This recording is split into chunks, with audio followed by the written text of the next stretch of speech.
the locations, and you know why I chose these, because I'm using the climate zones as a guide. Each one of these type of deserts are in a particular zone or latitude or longitude. And so I'm using really the climate zone guide as my way of deciding where to put biomes, and deserts are where we're starting. So now that I've set that up, now I can go ahead and just remove the climate zone. I don't really need this guide anymore, so I'll just drop the opacity altogether. And now I have each desert there set up as a guide. And what I'll end up doing is I'll take the desert guide and just bring the opacity down quite a bit so I can still kind of see it, and then I can kind of remember what I'm working on.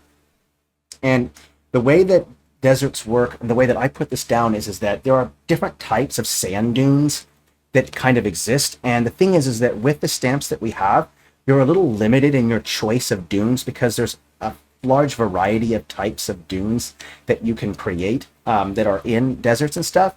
Right now, I think we just mostly have like these kind of star shaped types. I think that's what they're referred to. Maybe I'm wrong on that, but there's longitudinal, there's all different types. And so I'm not going to go into detail on that because we just don't have the stamp representation for that. So we're going to have to use what stamps that we have. So I'll start with a polar desert first, and we could use stamps or textures. What I'll end up doing is you just type in dune in the catalog, and then you'll see a series of dunes right here that kind of pop up. And so we'll kind of pick those, and I'll go ahead and zoom in. And there are multiple ways that you might want to decide your arrangement. And because I have so many deserts, I'm going to try to follow different variations of patterns in the dunes that I'm using, so that way I can differentiate between the different types of deserts. So with a polar desert, I might want to show like a type of wave of dunes, or I could have maybe them scattered about, or maybe they're bunched together in clusters, or maybe they're just scattered about here and there, where most of the desert is kind of flat with just little types of dunes here and there. This is how you can kind of have multiple types of deserts, telegraph that, without having to have all your deserts look exactly the same, because there is only one type of dune. So what we'll do is with the polar desert, we'll just do here and there type of dunes. And the way that I generally do it is I'll place one, and then I'll place another one next to it. So I have like a little cluster, and then I'll put one off in the random to the side, and then I'll put a couple along here, and then one rando over here, and then maybe we'll put a cluster of 3 over here, and maybe I'll even bring the scale down a little bit so that I have various sizes. So now that I've got this larger scale, now I can add in some smaller rando ones. I'll just put a small one there, a small one here, and here. And now I have this more scattered pattern of dunes. And then when I go to work on my next one, I'll be able to do a different arrangement, right? So this one I've got a scatter representation, and you're wondering like, well, is that it? Yes, for now, you just place the stamps. We'll worry about textures and stuff later. Let's cover an interior desert. And with this one, because it's in the center and it's in this open like plane or open like space, I really want to show how wind influences the dunes. And so what I'll do is I'll create a wave formation of dunes, and then that way I can have it look different from that polar desert that I did up here. So I'll go ahead and take one, and then I'll place another one. And what I'm going to do is I want to take the line work from the center of the dune. Let me show you what I mean so you can see it. So right here, you notice that there's a line right here and a line right here. That is where the line of the ridge for the dune is. Line up those ridges. So if I line one up here and then line up another one, oh, that's the same one, line up another one like this. And if I keep lining up the line work of the ridge, then I get these kind of like wave kind of like patterns. And then once I've created that wave, then I can create another one. So I'll create another one that kind of goes across like this. And so you kind of have this wavy formation. And then let's actually bring the scale down, and let's show like a difference, and as in maybe the wind kind of diminishes a little bit as it travels from left to right. And so I'll go ahead and make another line, but make it a little bit smaller with the smaller stamps. And I'll even add in some smaller ones down here as well. And then I'll add in another line right here that goes along here, like this. And then you can see that there is a difference between this desert right here, this polar desert. Let's go ahead and remove the guide here so you can kind of see it for yourself, because right now they're kind of difficult to see. The first step is just to get the stamps down. And this saves you a lot of work, because if you have a lot of one biome, if you start doing all the details in one, I can get kind of burnt out. And so if I just place each stamp, at least particularly the dune stamps first, then I can start playing around with other stamps to put in there. So it's kind of a way to get you motivated and keep you going. So I'll go ahead and turn the desert guide off so you can kind of see what it looks like. You can see the difference between this desert where you have scattered dunes, and then with this desert you have more wave-like dunes. And so there's a very clear difference between the two. So I'll turn that desert guide back on a little bit. All I'm doing is just turning the opacity up and down. And then that way I can kind of see better. So now I'll add a rain shadow desert. And you know, you don't always have to add a dune, by the way. You can use other stamps as well. For instance, you can use a hill. A hill works just fine. It's not a problem if you use a hill. Let's try using let's use these ones right here, and I'll make them a little bit smaller. Now with this one, this rain shadow desert, maybe because I'm by the mountains and then you have some rolling hills that go away from the mountains, maybe I should continue on those types of hill formations into the desert. So I can maybe put like a cluster of 3 here, and then maybe add another 3, a little rando one here, and then one here, and then place maybe a couple around the border of it, and then one right here. And then I can go extra small and then throw in some random smaller ones. Let's go with maybe size 5. That should be big enough. Oh, let's actually make them just a little bit bigger. Let's go with 10. I think these ones were 15, so we'll do this one. So we got size here, some little small ones here. And I can't tell you how important it is to actually do size variation when you're putting down stamps. Have a couple large ones, have a little bit more medium-sized ones, and then have a lot more smaller ones. And that kind of creates this variation in size. And you see that a lot in nature, right? Usually you're not going to find a group of hills that are all the exact same size, right? They vary from big to small, right? And then when I put them together, I'll make a bunch of big ones in a group, then some medium-sized ones around it, and then some smaller ones scattered around that. This is a great method of kind of creating this more realistic kind of feel by adding in size variation, okay? So there's my rain shadow desert. Pretty easy stuff. Let's go ahead and add in my fantasy desert. Now with this one, I'm probably actually not going to end up using a stamp at all. I'll end up using a texture for that. So what I'll do is I'll put down all the stamps first, and I think just so that people who are watching, I don't want you guys to only just learn in this episode on how to put down stamps. We'll start putting down some base texturing just to kind of give you an idea on how I go about texturing. I think Jonathan Frost, you might like that. That might be more helpful. Let's go with that mid-latitude desert right here. And we'll go back to those dunes again, and we'll use those ones. And with this one, I'll do something different. What I'll end up doing is I'll have maybe giant clusters, like a very rocky desert. And so we'll put a lot of... we'll take these dunes and kind of put them in large clusters, kind of like this.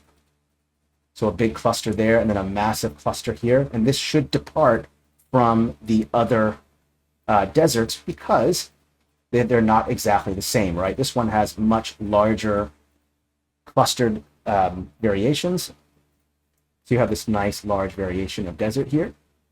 We're going to save those fantasy ones for later. Let's go ahead and do a subtropical one. And it's okay if we mimic a lot of the same things in the other one. So I'll go ahead and do that wave pattern again. But this time I'll just go ahead and just hold like this and do this. Okay. And then we'll put another one right here like that. That should keep things simple. Let's go ahead and put some smaller ones in there just to kind of break it up. Remember that trick I told you about variation. Just throw in a couple small ones here on this side, here, and here. There we go. We have a nice, easy desert there. Let's keep going. Oh, we'll do the fantasy ones later. Let's do the monsoon. And what I'll do is I'll make the desert a bit different. And now, not every desert has to have one particular stamp, like just dunes or just hills. Let's say that I want half the desert that's near the water to have some sand-like dunes.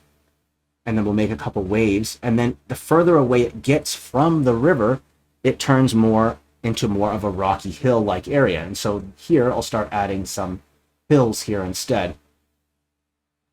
And we'll put them along the mountain as well. Oops, my mistake. There we go. Let's also scatter a couple in with the dunes as well. There we go, just to fit them in. There we go. All right. Let's keep going. I think that might be... Oh, no, we have one more subtropical, and we have a coastal over here. So we still have a couple more left, and then we'll move on to texturing. Yes, absolutely. Throwing in cliffs is a great idea, and we'll probably end up doing that as well. In fact, let's just do that now. Great call. I love it. And, cliffs are their own kind of beast, by the way. And they can be a little time-consuming because we don't have that for the line tool, and it would be really difficult to add it to the line tool because you would have to differentiate between the sides, the back, and the front parts of the cliff. That's why we haven't added them. So you are kind of stuck at the whims of using the cliff stamps, and that's not a big problem. And the way that I generally set this up is if there's some mountains around the desert, I will start by putting the cliffs radiating from the mountain ranges and then going out towards the ocean. This is just because that's generally how height works with mountains, right? The closer you get to the mountain, right, the higher in elevation you get. And then the further you get away from the mountains, the elevation begins to drop. Now, this is not a solid fact. Obviously, there are very tall cliffs, the cliffs of Dover. Those kind of cliffs, they exist, of course. But this is a general rule of thumb. Start with your cliffs in the mountains and then move your way towards the ocean. And then I generally will make the cliffs stamps smaller the further I get away from them. So they're large when you start next to the mountains, and they're small the further you get away. So what I'll end up doing is, because we're seeing the back part of the mountains here, you're going to end up using the more line shapes like these right here. Like here's a line shape right here, like that. And then I can go ahead and kind of just use these to my advantage. So I'll kind of push them around. Let's maybe do... Let's see here. How do I want to go about doing this? Let's put one. Let's go put it right here like this. And then I can obviously go in and take a piece like this. And if I want to show that there's some elevation here, let's go back to regular size here. What about there? Looks about the right size. So I'll go ahead and place that right here so I can show a little cliff face here. And then I can also create like little ravines and stuff. So I'll go ahead and put one cliff here, and then I can put another cliff right here like this, and then we'll create the backside like this. And you don't always have to close loop, okay? What I mean by that is that not every cliff has to be a plateau, right, where the cliffs connect to each other, right? You can have them be open to each other. That also is a great way to make it look more interesting. Let's go ahead and keep adding more. Let's put another one like right here. And I'll kind of place it right here like, let's see. And figure out which one I want to use. Let's use this one and then we'll flip it. Like this. There we go. That looks good. And then let's go ahead and add just a couple more. Let's put one like right here. Like this. Oh, I think I like that one right there like that. That's fine. And then let's see here. We can probably put another one right there. Let's go ahead and move this a little out of the way here. And I'm going to make this just a little bit smaller. Okay, and then we'll continue like moving outward towards the ocean. So let's go ahead and make a smaller variation. Let's see here. Put one. I don't want to use that. Let's use this one. Flip it around. Add this one here. Add another one. As you can see, it's a little time consuming to kind of put these together, but you're getting the general idea of how it works. So now you have kind of like these cliffs that you can add in. You can also just draw them in yourself, by the way. I have done this before in the past, but you can just take the line tool and then you can try to find that brown color that exists. What you'll do is you'll start in the reddish colors or orangish color and then kind of move towards the red a little bit and then move down here into the brown kind of section. And it's a little bit more on the red side, kind of a reddish brown. So make sure that you kind of go in that color there. And then you could just use the drawing to draw your own. This is not complex. So you can go in like this, and then you can kind of create the back part like this yourself. So you can totally do that. This is not complex stuff. So if you want to draw in your own cliffs, you can just know that it's time consuming. You would draw a line like this, and then you would kind of just draw in these little lines like this. So it's not too complex to kind of make it yourself. I think these would probably be a little bit darker too. I'm noticing it's a little bit lighter there. But you can hand draw it yourself as well. It's not too complex. Just make sure that you maybe have a pen to kind of hand draw stuff. It's a little bit harder when you're using a mouse, I've noticed. So definitely a worthy investment if you get one. Hey, first time chatter, glad that you're here, by the way. So now that you see that I've added in those cliffs, and we might as well just continue adding just a couple more in the other one as well. I think I missed another one over, let's see here, where was that other one? Over here, a coastal desert. And we'll go ahead and put the dunes over here. So we'll also put that. And you notice that I have a mountain range right here. That's perfect. Now I can kind of use that mountain range to kind of make some cliffs, and then I can start branching off of that. And then what's also nice is you can take cliffs and you can put them along the ledge of the coastline like this, and then you can put them side by side, and you can create some cliffs and interesting height variations when you kind of put it together that way. So now all I have to do is just go ahead and take a stamp and just kind of place it like right here, put it on here like that, and now you have like these various types of cliffs. And so this is a really nice trick. I could put them anywhere. Like I could put one like right here, and then you kind of see now I have kind of a mouth right here where I could put like a maybe a little beach right here that's along this coastal desert, right? So you have some nice cliffs here. So cliffs are very, very useful. I definitely recommend using them. And then you can just, again, use them along the line work here to kind of create some depth. Very, very helpful kind of trick. Okay, so I think what I'll do is I'll add in just a little bit of dunes over here, along here, and then we'll add a couple dunes along here, and then I'll put some hills along the mountains, which you would kind of expect them, right along here, here, and then maybe we'll put a couple hills along this water right here. Okay, that looks good. And then maybe a couple hills over here. There we go, looks good. Okay,